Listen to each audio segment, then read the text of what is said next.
Bismillahirrahmanirrahim. Assalamualaikum warahmatullahi wabarakatuh.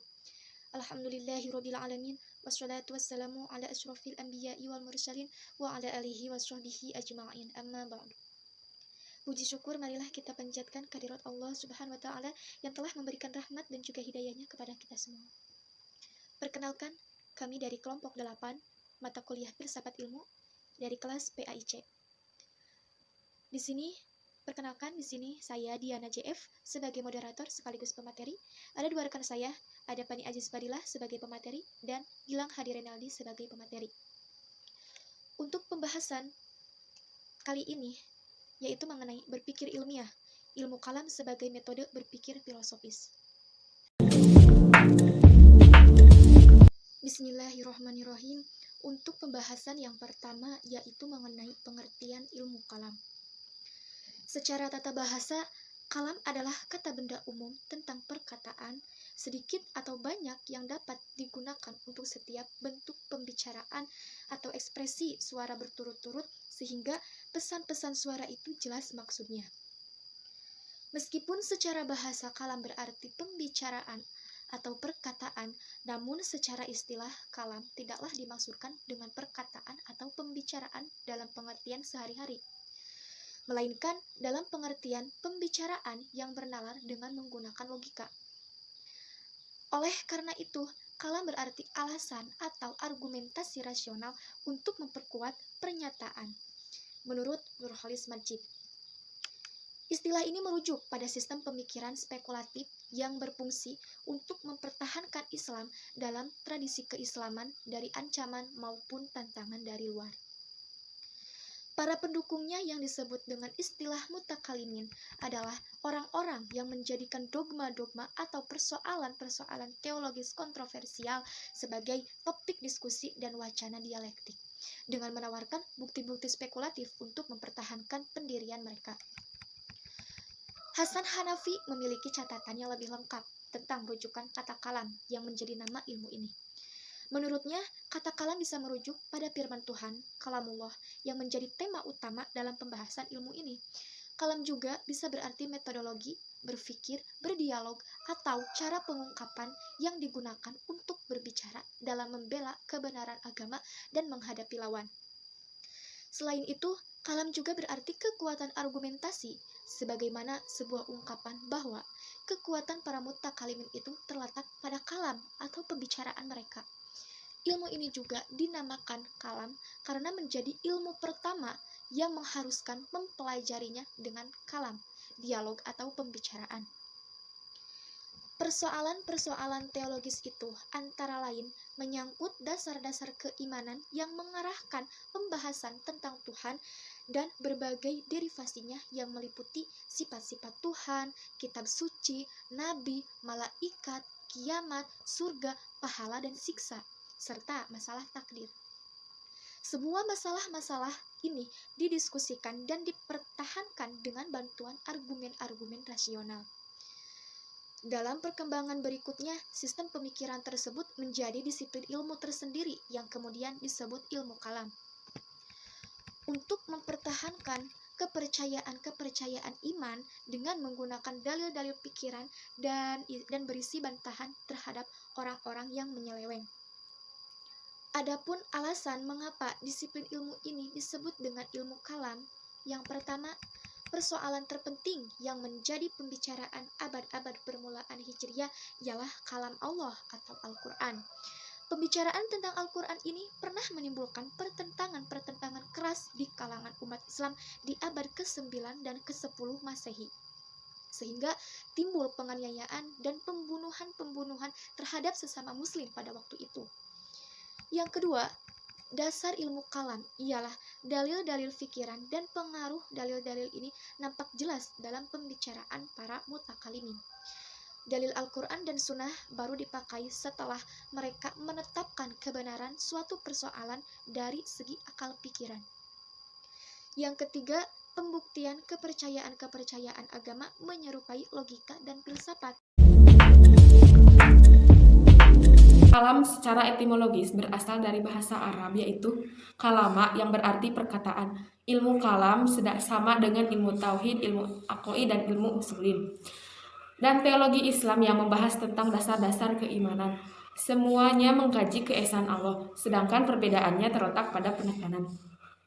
Penekanan ilmu tauhid, bagaimana sesungguhnya keesaan Allah. Penekanan ilmu aqaid, manusia harus mengikatkan dirinya pada keesaan Allah.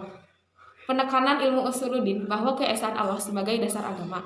Penekanan ilmu kalam pada sifat dialogisnya, dan teologi Islam adalah istilah yang berasal dari luar Islam. Kata metode yang berasal dari Inggris dan metodos yang berasal dari Yunani adalah particular way of doing, yang berarti cara kerja melakukan sesuatu atau jalan yang ditempuh.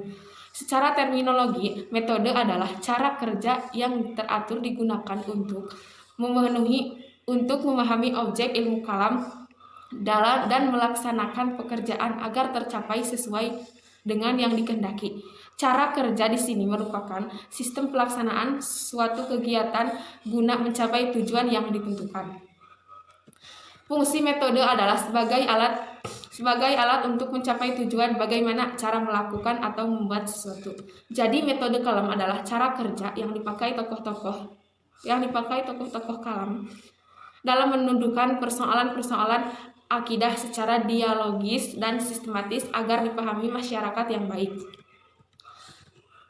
Sebagaimana diketahui bahwa menurut mutakalimun dasar-dasar akidah sudah ada dalam nas atau dasar itu, mereka terlebih dahulu menetapkan teks ayat sebagai patokan akidah. Selain itu, mereka terlebih dahulu menetapkan teks ayat sebagai setelah itu mereka mencari berbagai argumentasi yang tepat untuk memperkuat akidah. Langsung saja, pada masa awal kelahiran sebagai ilmu yang berdiri sendiri, ilmu kalam memang belum dapat diterima oleh seluruh umat Islam. Mayoritas masih mencurigai, bahkan memandang ilmu kalam yang baru lahir ini sebagai bid'ah.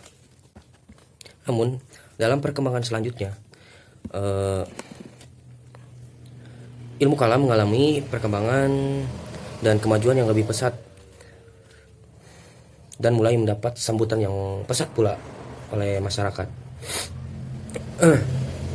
Mayoritas umat dengan lainnya sistem kalam mulai mendapat sambutan lebih baik dari mayoritas umat dengan lahirnya sistem kalam mazhab ahal al-sunnah wal jamaah yang dipelopori oleh tokoh Ismail Abu Hasan al-Asy'ari dan Abu Mansur al-Maturidi. Kedua tokoh ini, terutama al-Asy'ari, sangat berjasa dalam memperkukuh posisi ilmu kalam di mata umat.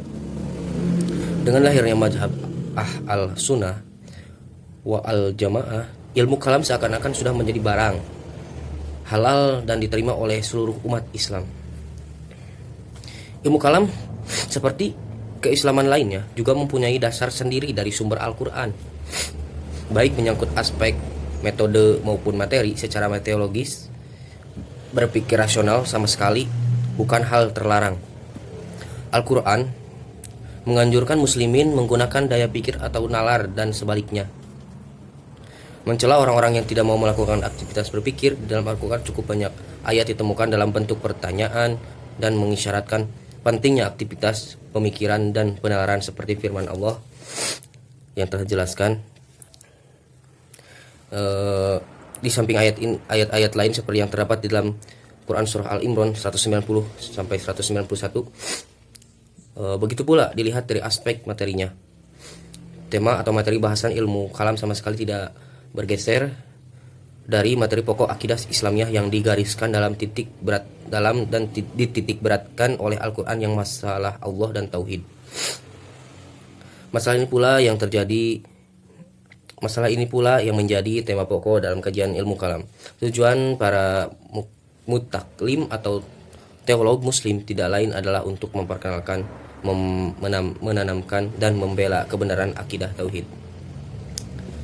Itu saja yang dapat saya sampaikan. Terima kasih. Assalamualaikum warahmatullahi wabarakatuh.